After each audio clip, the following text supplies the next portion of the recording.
Rajya Sabha seat ఇస్తారంటూ జోరుగా ప్రచారం నడుస్తోంది.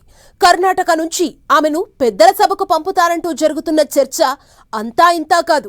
సరిగ్గా రాజ్యసభ ఎన్నికలకు ముందు కాంగ్రెస్ అగ్రనేత రాహుల్ గాంధీని షర్మిల కలవటంతో ఈ విషయం మరింత ప్రాధాన్యత సంతరించుకుంది.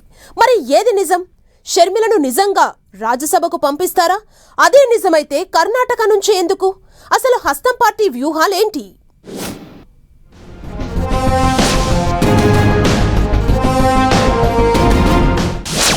షర్మిలకు రాజ్యసభ సీటు అంటూ ప్రచారం.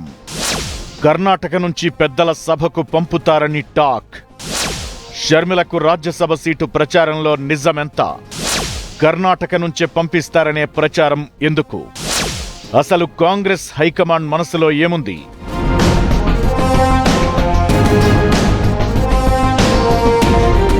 దక్షిణాది కాంగ్రెస్ రాజకీయాల్లో ఒక ఆసక్తికరమైన సమీకరణ తెరపైకొచ్చింది. ఏపీసీసీ చీఫ్ షర్మిలకు రాజ్యసభ సీటు అంటూ జరుగుతున్న ప్రచారం ఇప్పుడు పొలిటికల్ సర్కిల్స్ లో హాట్ టాపిక్ గా మారింది. ఇకటు షర్మిల కూడా పార్లమెంట్ లో అడుగు పెట్టడమే లక్ష్యంగా పావులు కదుపుతున్నారని టాక్. దీనికోసం పక్క రాష్ట్రమైన కర్ణాటకను ఆమె వేదికగా ఎంచుకోవడం ఇప్పుడు రాజకీయ వర్గాల్లో హాట్ టాపిక్ గా మారింది. నిజానికి ముందుగా వైఎస్ఆర్టీపీ పేరుతో తెలంగాణలో పార్టీని ఏర్పాటు చేసిన షర్మిల ఆ తరువాత దాన్ని కాంగ్రెస్ లో విలీనం చేశారు. ఆ సమయంలో అధిష్టానం తనకిచ్చిన హామీని గుర్తు చేస్తూ రాజ్యసభ బెర్త్ కోసం షర్మిల తన ప్రయత్నాలు ముమ్మరం చేశారనే ప్రచారం జరుగుతోంది. సరిగ్గా రాజ్యసభ ఎన్నికలకు ముందు ఢిల్లీ వెళ్లిన ఆమె కాంగ్రెస్ అగ్రనేత రాహుల్ గాంధీతో పాటు పార్టీ జాతీయ అధ్యక్షుడు మల్లికార్జున ఖర్గే, ప్రధాన కార్యదర్శి కేసీ వేణుగోపాల్ను కలిసి చర్చించారు. దీంతో షర్మిలకు రాజ్యసభ అవకాశమనే ప్రచారం మరింత బలంగా వినిపిస్తోంది.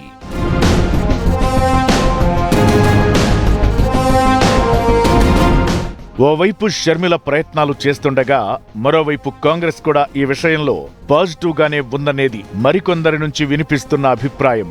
ఏపీలో పార్టీని స్ట్రాంగ్ చేసే అంశంపై పార్టీ హైకమాండ్ దృష్టి పెట్టేందుకు సిద్ధమైంది. తెలంగాణతో పాటు తమిళనాడు, కేరళలో పార్టీ అధికారంలో ఉండటంతో దక్షిణాదిన బలహీనంగా ఉన్న ఏకైక రాష్ట్రం ఏపీపై ఆ పార్టీ ఫోకస్ చేసేందుకు రెడీ అయ్యింది. దీంతో ప్రస్తుతం జరుగుతున్న రాజ్యసభ ఎన్నికల్లో ఏపీ నుంచి ఒకరికి అవకాశం కల్పించడం ద్వారా రాష్ట్రంలో పార్టీని చురుగ్గా పనిచేసేలా పార్టీ ప్రస్తుత కార్యకర్తల్లో ఓ నమ్మకం కలిగించే ప్రయత్నం చేస్తోందని తెలుస్తోంది.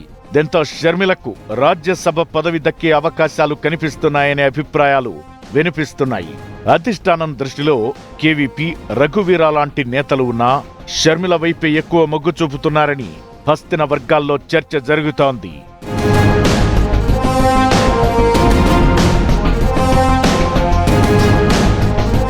ప్రస్తుతం కర్ణాటకలో 4 రాజ్యసభ స్థానాలకు ఎన్నికల నోటిఫికేషన్ విడుదలయ్యింది.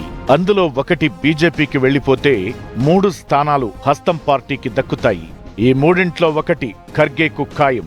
మిగిలిన 2 స్థానాల్లో 1 ఏపీకి ఇవ్వాలనే ఆలోచనలో ఉందట కాంగ్రెస్ హైకమాండ్. జూన్ 8 నామినేషన్ల దాఖలుకు చివరి తేదీ కావడంతో అభ్యర్థుల ఎంపికపై కాంగ్రెస్ లో తీవ్ర కసరత్తు జరుగుతోంది.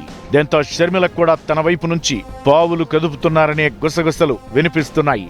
పార్టీ పెద్దలతో వరుస భేటీల వెనక అసలు కారణం కూడా అదే అనే చర్చ జరుగుతోంది. ఇకటు కర్ణాటక సీఎం పదవికి రాజీనామా చేసిన సిద్ధరామయ్య కూడా తనకు రాజ్యసభకు వెళ్లే ఉద్దేశం లేదని క్లియర్ కట్ గా చెప్పేశారు. ఇది షర్మిలకు మరింత అనుకూలంగా మారిందనే అభిప్రాయాలు వినిపిస్తున్నాయి. ఇకటు డీకేతో మంచి వ్యక్తిగత సంబంధాలు ఉండడం కూడా షర్మిలకు ప్లస్ అయ్యే ఛాన్స్ ఉంది.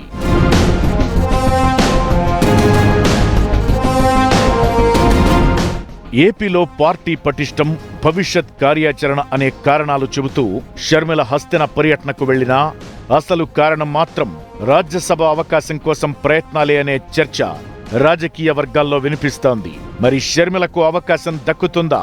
జాతీయ స్థాయి నేతలను పక్కన పెట్టి ఆమెకు అవకాశం కల్పిస్తారా? లేదంటే సౌత్ సెంటిమెంట్ కు పెద్దపీట వేస్తారా? కాంగ్రెస్ హైకమాండ్ మనసులో ఏముంది? షర్మిలకు ఛాన్స్ దక్కుతుందా అనే చర్చ జరుగుతోంది. అయితే షర్మిలకు కానీ అవకాశమిస్తే ఏపీ కాంగ్రెస్ శ్రేణుల్లో కొత్త ఉత్సాహం నింపినట్లవుతుంది అనడంలో ఎలాంటి అనుమానం లేదు. మరి ఈ దిశగా పార్టీ పెద్దలు ఆలోచిస్తారో లేదో చూడాలి మరి.